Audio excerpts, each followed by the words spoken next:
It was early March, and I'd taken my camper out for a midweek camping trip. The woods right outside my house had plenty of dirt paths big enough to fit my truck with the camper attached, so I would often find myself staying out there for a couple nights a few times a month. My favorite spot was down a small trail that went out by a lake. The lake itself was huge, but the spot I always went to was secluded and far too random for most people to go to. When I got out there in the morning, I detached the camper from my truck and got my bag together for a hike. There weren't any trails out here from what I knew, but hiking along the lake was still a nice walk and assured me that I wouldn't get lost. Only a few minutes walk from my camper though, I came across something really strange. It was a trailer wedged between a couple of trees, looking rugged and old, almost like it had been out here for years.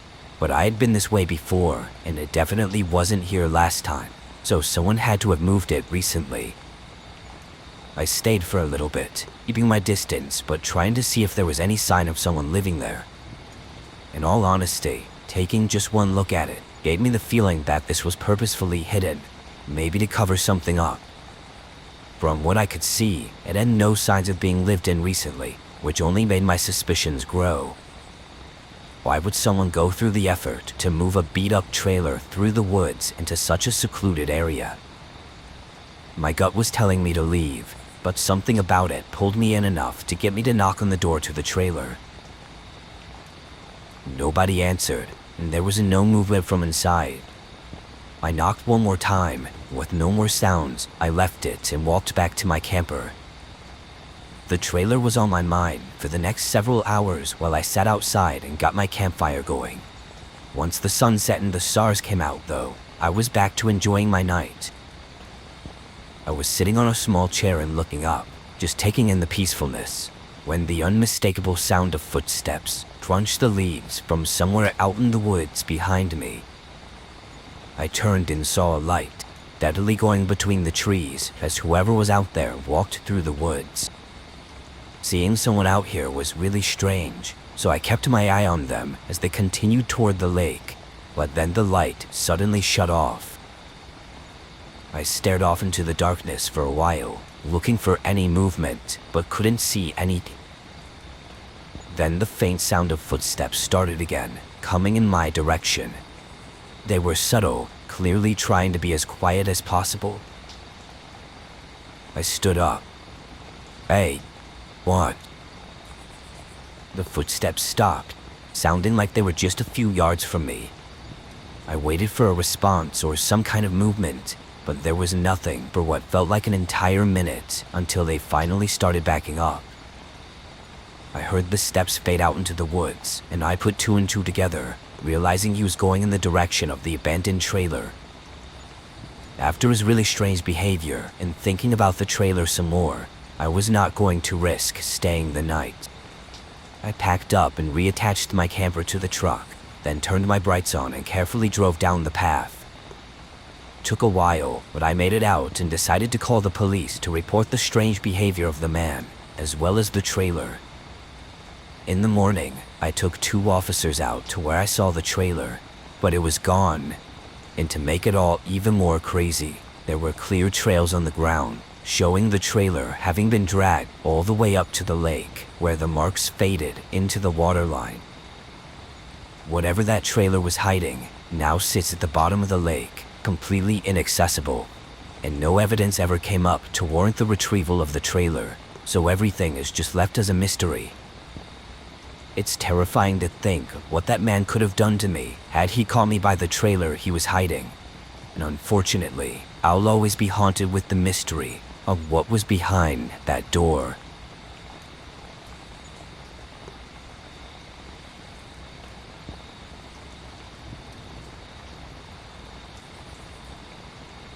My family owns some cabins in Oregon that all of us like to stay in sometimes, or have family get-togethers there. But for this trip, I was going solo. I had just turned 20 and had never been camping alone, and I figured camping somewhere near the cabins would be perfect in case something were to happen. I drove an hour there, then walked 30 minutes down a trail that led to the cabin I would be staying by. As I walked up to it, I noticed one of the windows was missing. There was no glass on the ground, It looked like the entire window had just been taken out, which was a very unexpected thing to see. I didn't plan on entering the cabin, but I had brought the key for emergencies, and this felt like something I should investigate. But I was even more confused when the door opened without me unlocking it. I walked in, and right away it was obvious that the place had been broken into. There were muddy footprints all over the floors, and some more expensive stuff was missing. It was unfortunate to see, but there was no way of knowing how long ago it all happened. From what I knew, it had been months since anyone was at the cabins, and even then, they may not have even come to this cabin. I tried to lock up the place as best I could, and set out to find a spot to camp. I had no service, but I didn't feel it was absolutely necessary to let my family know right away, or even to call the police yet. I walked 30 minutes down the hill from the cabin and found a flat enough spot to set up. Rain started pouring down, and being new to this, it took me a couple hours to get everything set up the right way. Already being soaked, I sat outside on a nearby log under a tree and started eating some pre-packaged food, when out of nowhere, I started hearing someone talking. I immediately spotted a man walking behind me. He was drenched, walking up the hill toward the direction of the cabin, and didn't seem to have noticed me. The way he was speaking was really weird because it made no sense, and he was obviously talking to himself. Soon he walked out of sight, but something about seeing that gave me chills. An hour went by, and I took a quick hike back up to the cabin to see if he was maybe staying there, but from afar, it still looked empty, so I went back. Once it was night, I used a fire kit to start a small campfire and used it to heat up some of my food. The rain made it difficult, but once the fire was going, it stayed up pretty well. Not long into it, I heard footsteps coming from up the hill. I stared at the trees, seeing nothing but pitch black beyond the reach of my campfire. They continued walking until a man came into sight. I couldn't see much of him, but he looked similar to the man I'd seen earlier. "Ed, you want?" I yelled, trying to scare him off. He stopped and stared at me with a blank face, having rain dripping from his head as he just stood there. I yelled again, but he didn't move. We were standing just 10 feet from each other, and every second made me more and more scared of what was about to happen. Then, through the rain, I heard the sound of a single footstep behind me. I instantly sprinted to the side of the hill and didn't stop until my legs gave out under me. I don't think they chased me, but with the rain and wind, it was too hard for me to hear while running. I found my way up the hill and walked the rest of the way to my car in the rain with only my phone lights. Once I got in range, I called 911. In the days following, a team was sent out to investigate the cabin and my campsite. My campsite was gone, left with only a few useless pieces of equipment. But in the cabin, they identified 3 unique shoe prints on the floor. It had me shaking for weeks, knowing that there were 3 unknown men out there, hiding not far away. Nothing else was found, and it was all said to most likely just be a robbery because they didn't chase me. But who knows what they would have done to me if I had stayed there.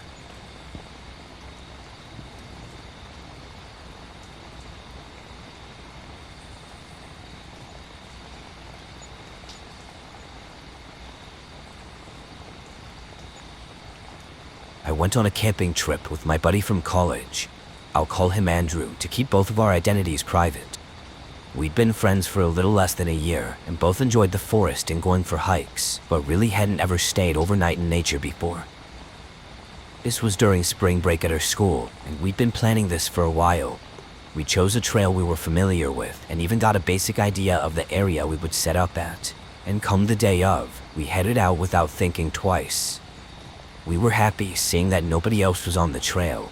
In fact, we had chosen this trail for that very reason, knowing it was never a busy attraction. The trail took us about 6 miles into the forest before we got to the general area where we wanted to set up and pitched our tents, then had a small meal just before the sun was about to come down. Andrew and I collected some large stones and sticks to make a fire with and got it going just as it got dark. Irresponsibly, we brought a pack of beers and started drinking while talking and just hanging out by the fire. We had some good conversations and had fun, but a couple hours in, we were ready to call it a night. We put out the fire, then got in our tents to go to bed. I actually fell asleep really easily because of the calm sounds of nature, but throughout the night, I kept waking up. It wasn't due to any noises, but I would just jerk awake for some reason. I assumed it was just me being unfamiliar with being out in the forest at night, but it still gave me an uneasy feeling. Then, on maybe my 4th or 5th time waking up, I heard Andrew's tent unzipping. I thought he was probably going out to use the bathroom or something, but he only took a few steps until I heard him open up his backpack and start searching around. Another 30 or so seconds went by with no other noises. It was like he was just standing right outside of his tent. I sat up and eventually unzipped my tent and looked out. As soon as the sound of my zipper began, I heard Andrew's footsteps rush away from the front of my tent, and by the time I stuck my head out, Andrew was ducked down and quickly shoved something back into his backpack, then turned and looked at me with a concerned face. "Is everything okay?" He looked at me for a moment and nodded his head. Something about this immediately felt off. I climbed out of my tent and stood up, asking what he was doing out here. He responded by saying he was having trouble sleeping and just came out for some fresh air, but while he was talking, I looked down at his backpack. Sticking out of the top was the back end of a handgun. I felt my face turn white as I looked back at Andrew and tried my best to hide my reaction, but he already knew what I saw. We stared at each other for a strange few seconds before he turned and went back inside his tent, not saying another word. I'd never seen him act like that before, and his face gave away that he was guilty of something. It was already strange that he never told me he was bringing a gun, but the way he was acting just made it even more unsettling. I stayed up for the rest of the night, sitting on the ground outside the tents and waiting for the sun to come up. When it did, I packed everything up and left. After that day, Andrew never contacted me, which I guess proves that something was going on that night. I don't know for sure what would have happened or why it would have happened, but I know that I was lucky to get out of there before finding out.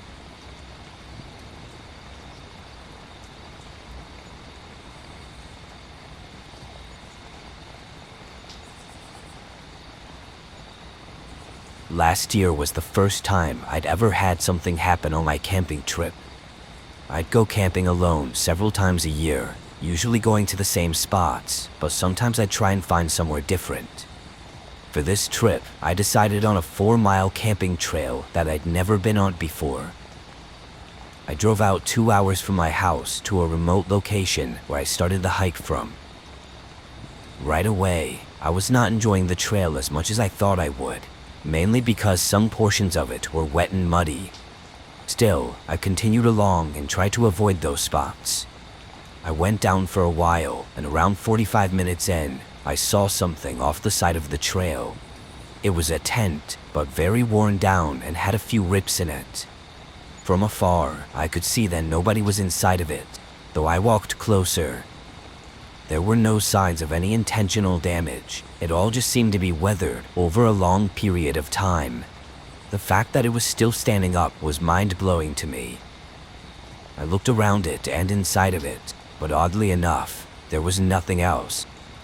I thought I'd find a bunch of stuff left behind, but there wasn't anything at all other than the tent itself. After a couple of minutes, I went back to the trail.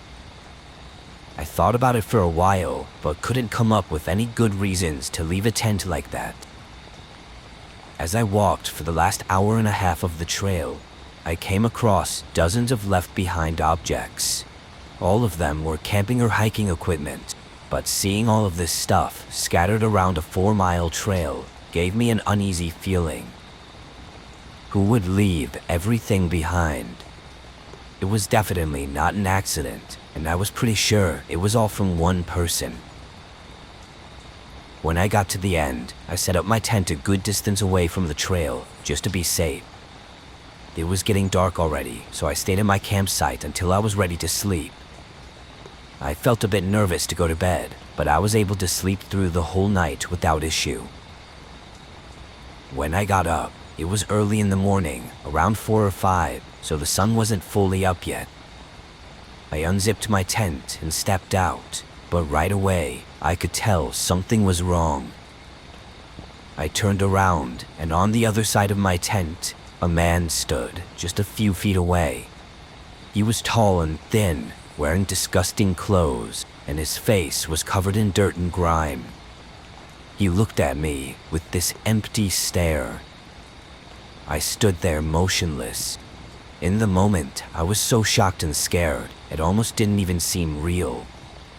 He spoke in a soft yet creepy tone. I nodded and quickly started gathering my backpack, but he immediately rushed toward me. I fell back and all I could get myself to say was, "Okay," repeating it over and over. The man stood over me, still with that empty look in his eyes. "Reeve," he said again.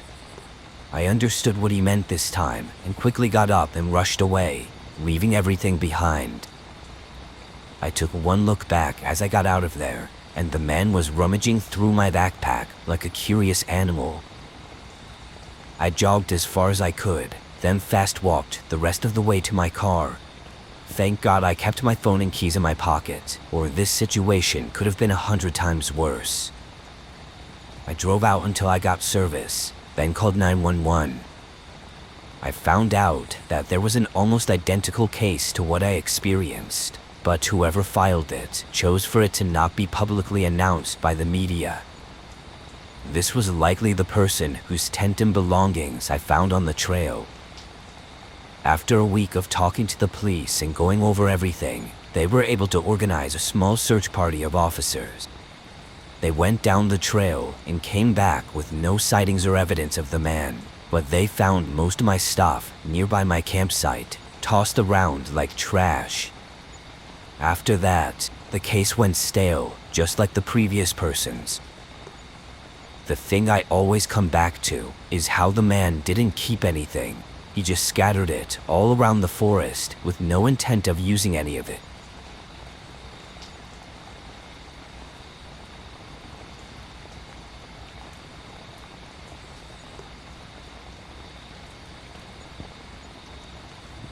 I do a lot of small camping adventures throughout the year. I try to keep these adventures under 3 days long so that I could do them on the weekend and only have to take a day or two off from work. This was just another camping trip of mine that I'd set to go on one weekend in the middle of April. My plan, so to speak, was to hike an estimated 5 hours up to a small lake and set my camp right next to it, then stay a few nights before going back. On the morning of, I drove out there and started the hike at 8 a.m. This lake didn't have any trails leading to it, which was part of the reason I chose to hike there. It was only a 5-hour walk, so getting lost wasn't too concerning, and I wouldn't have to share my experience alongside a bunch of random people who also wanted to go camping at the same spot. 4 hours into walking though, I thought I saw someone. I was just spacing out when I saw something far ahead rush past my view. I froze in place, trying to see what or who it was and where they had gone, but there was no more movement. I wasn't looking directly at it when it happened, though I didn't have a clear enough view to know for sure that it was a person, but I paid more attention for the final hour of the hike. When I reached the lake, I was taken back by its beauty.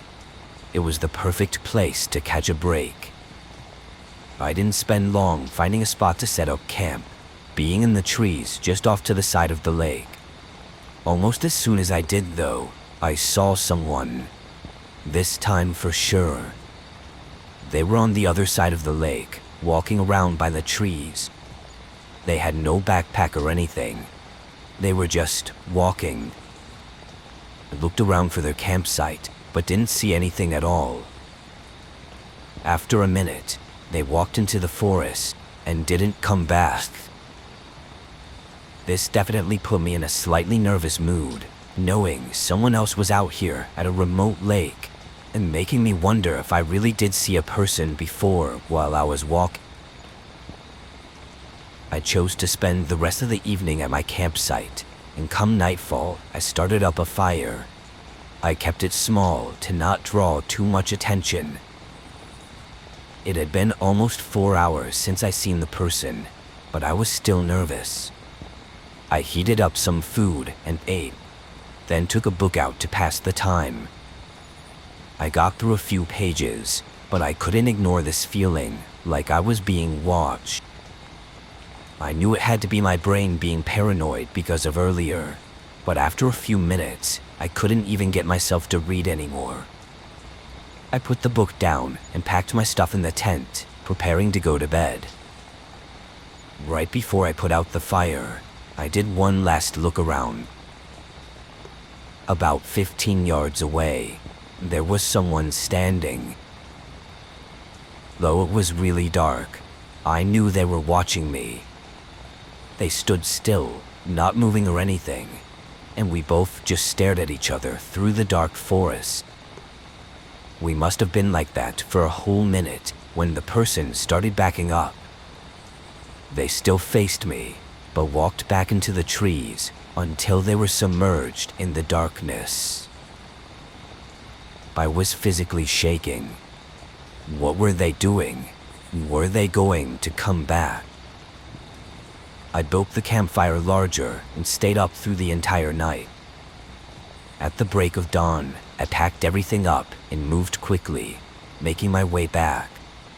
There wasn't a bone in my body that wanted to stay there a second longer.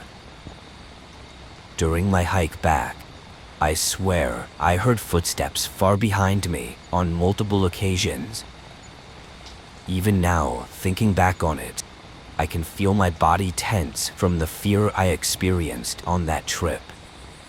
I don't know what that person wanted, who they were, or what they were doing out there, but based on how they were stalking me, it couldn't have been good. If I had stayed there another night, or had gone to bed in the tent, I'm almost positive I wouldn't be here today.